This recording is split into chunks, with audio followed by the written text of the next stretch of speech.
नमस्कार दोस्तों, कैसे हैं आप। स्वागत है आपका एक बार फिर भगवद गीता सीरीज़ में। और आज जो श्लोक हम करने वाले हैं भगवद गीता के सेकंड चैप्टर का 28 श्लोक आज हम करेंगे। इसके बारे में एक स्टोरी आपको सुनाती हूँ क्योंकि ये उस स्टोरी से बहुत रिलेट करता है। स्टोरी है राजा जनक की, जो सीता माता के पिता थे।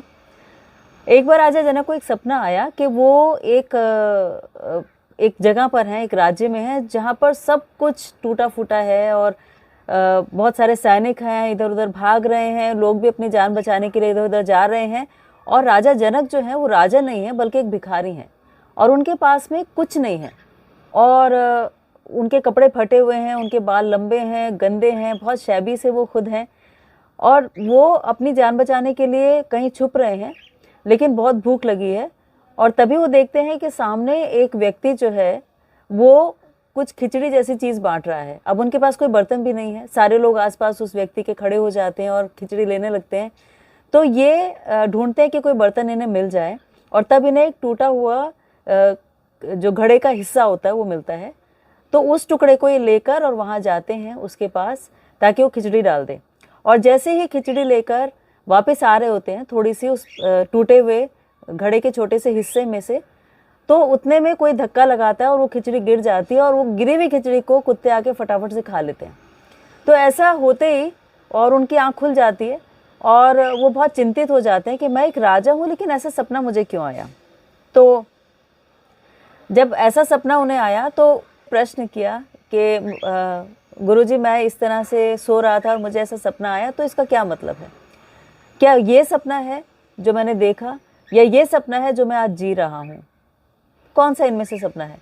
तो उनके जो गुरु थे वो थोड़ी देर तक राजा जनक को देखते रहे और उसके बाद बोले कि हे राजन, ये दोनों ही सपने हैं। एक सपना जो तुमने नींद में बंद आँखों से देखा और एक सपना वो जो तुम खुली आँखों से देख रहे हो, क्योंकि इससे भी नींद टूटेगी और कभी ना कभी तुम जागोगे और तब तुम रियलाइज़ करोगे कि ये सिर्फ सपना था, ये कोई रियलिटी नहीं थी। तो आज का श्लोक भी कुछ ऐसा ही है। 3 स्टेजेस की बात करता है। एक होती है अनमैनिफेस्टेड स्टेज यानी अव्यक्त, दूसरी होती है व्यक्त और फिर अव्यक्त। कैसे इसको समझें कि मान लीजिए एक बहुत बड़ी गगनचुंबी बिल्डिंग है, यानी बहुत बहुमंजिला बिल्डिंग है जैसे दुबई में है, और वो बिल्डिंग जब तक वहाँ नहीं थी तो वो एक प्लेन ग्राउंड था। लेकिन जैसे वो बिल्डिंग वहाँ पर बन गई तो सब लोग उसकी बहुत तारीफ करने लगे। और मान लीजिए कोई बहुत बड़ी बिल्डिंग ऐसी हो और वो धराशायी हो जाए, गिर जाए, जैसे ट्विन टावर्स थे, तो जब वो गिर जाएगी तो क्या वो जो अव्यक्त स्टेट है उसकी, जो वो 5 चीज़ें वापस मिल गई यानी पृथ्वी, अग्नि, जल, वायु, आकाश, तो क्या वो बिल्डिंग खत्म हो गई? तो बिल्डिंग खत्म नहीं हुई, क्योंकि पहले वो अनमैनिफेस्ट स्टेज में थी, यानी सारे मटेरियल थे लेकिन सब कुछ जो है वो अलग अलग था। फिर वो कंबाइन हुआ, एक बिल्डिंग बनी, और फिर जब वो धराशायी हो गई तो फिर से वो सारी की सारी चीज़ें बिखर गई, अलग अलग हो गई। तो law of conservation of energy के हिसाब से जो मैटर होता है वो हमेशा एग्जिस्ट करता है, वो कहीं नहीं जाता है ना वो बढ़ता है ना वो घटता है, ये हमने पढ़ा है। तो ये श्लोक आज बता रहा है। ये श्लोक क्या है पहले इसे पढ़ लेते हैं। अव्यक्ततादीनि भूतानि व्यक्तमध्यानि भारता अव्यक्तनिधाननि एवा तत्र का परिदेवना।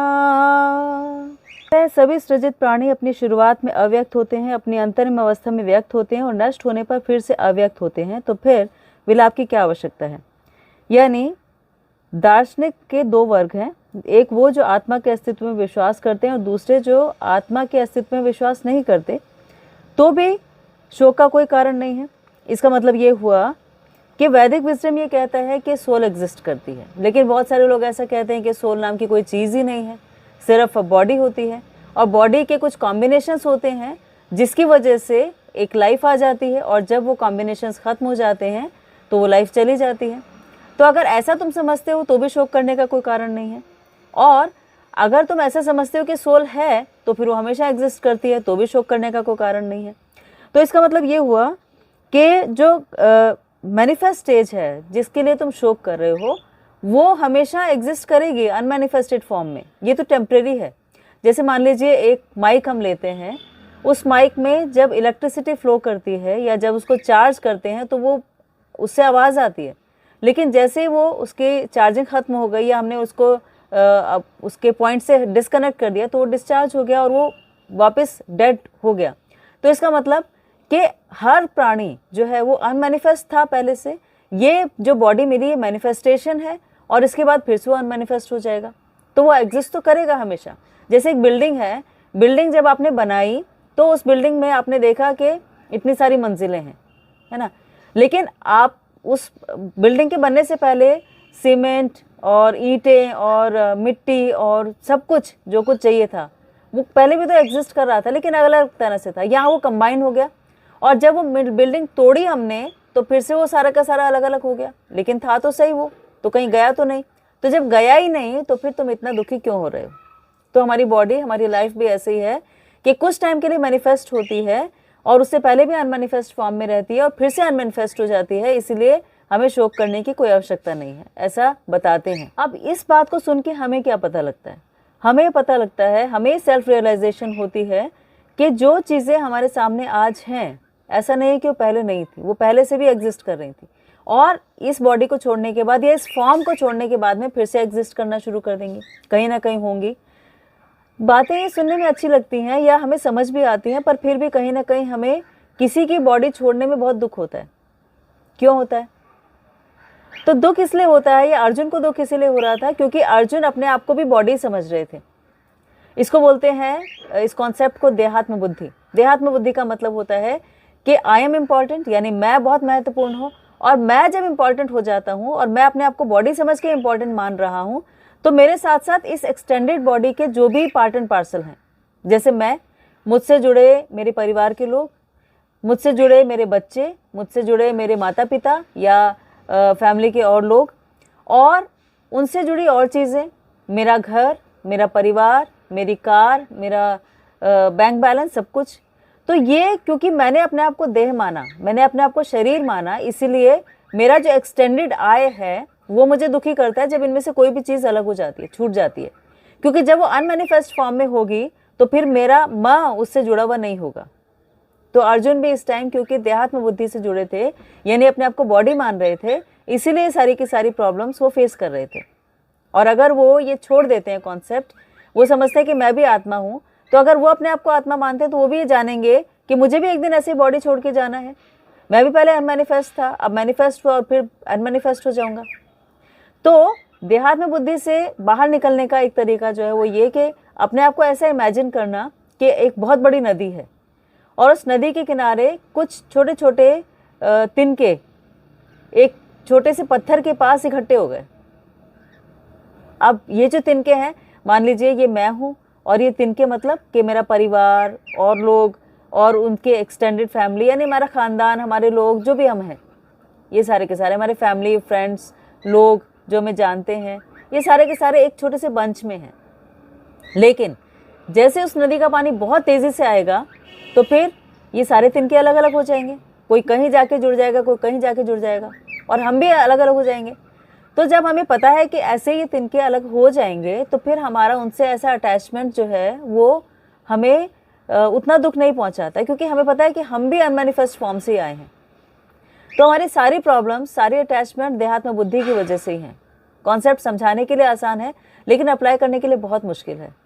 पर कम से कम हमें इसके बारे में अगर नॉलेज होगी, अगर पता होगा, तो हम इसके बारे में सोचेंगे, और सोचेंगे तो इसका कोई ना कोई सोल्यूशन, कोई ना कोई हल निकालेंगे। और ये हल निकालना ही अथातो ब्रह्म जिज्ञासा कहलाता है, या इसे हम कहते हैं कि मैं आत्म साक्षात्कार के बारे में सोच रहा हूँ, या मैं अपने आप को रियलाइज़ करने के बारे में सोच रहा हूँ कि मैं कौन हूँ, क्यों हूँ, कहाँ से आया हूँ, कहाँ जाऊँगा। ये सारे प्रश्न हमारे मन में आने लगते हैं और भगवद गीता हमें इन्हीं प्रश्नों के लिए बताती है। अब इसके अगला जो श्लोक है सेल्फ रियलाइजेशन के बाद, वो एक बहुत ही अमेजिंग श्लोक है, मतलब उसमें बहुत सारे आश्चर्य हैं। तो वो आश्चर्य क्या है? भगवद गीता के 2nd चैप्टर का 29 श्लोक उन आश्चर्यों से भरा हुआ है, विस्मय करने वाला है। क्या है वो श्लोक, वो हम अगली क्लास में देखेंगे। आपने आज के लिए इतना समय निकाला और इसे सुना इतने ध्यान से, इसके लिए आपका बहुत बहुत थैंक यू, धन्यवाद, शुक्रिया।